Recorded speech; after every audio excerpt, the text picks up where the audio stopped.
What's happening, guys? Shane Butler from Mustang Gym. Today I want to talk about pullovers, how to use them, what a lot of people do incorrectly, not inappropriately necessarily, but incorrectly. This is an oldie but a goodie. A lot of the old-time bodybuilders really attributed their chest development and their back development, some serratus anterior development, to the dumbbell pullover. I also want to emphasize on how effective this can be to increasing shoulder mobility.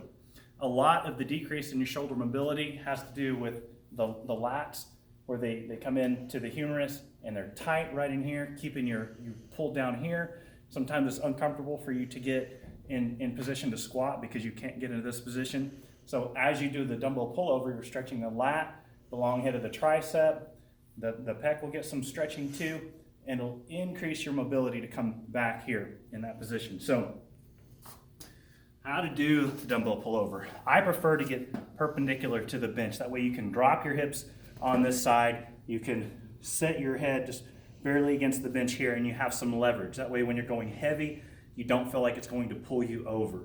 When you're going lengthwise like you normally lay on the bench, I feel like if you're doing a decent amount of weight, you feel like you're going to get pulled over there and it's just going to hinder your ability to do a decent amount of weight. So to get in position, I like to just drop my hips down below the bench where I feel my shoulder blades on the bench. I already have my weight here on my leg.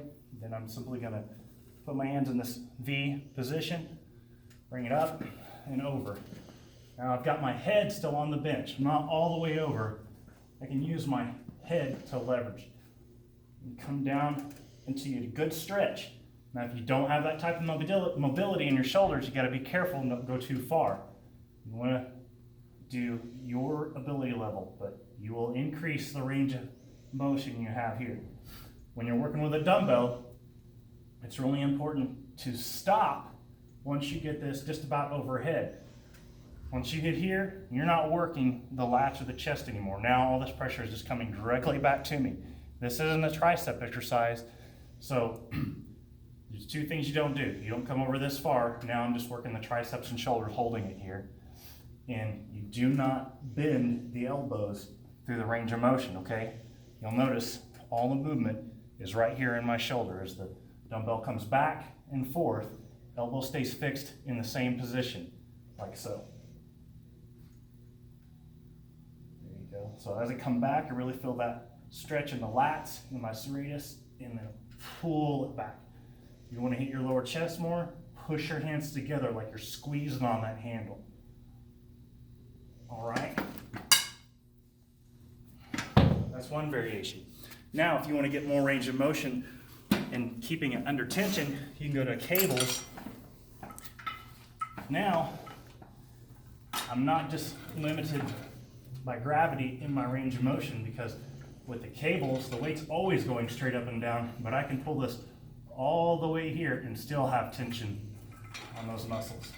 So I don't have to stop. Go a little further.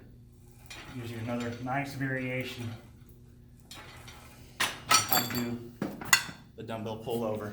If you have more questions, comments, or concerns, please feel free to reach out to me. Contact me on Facebook or call me here at the gym, 256-0745. Always train hard and God bless.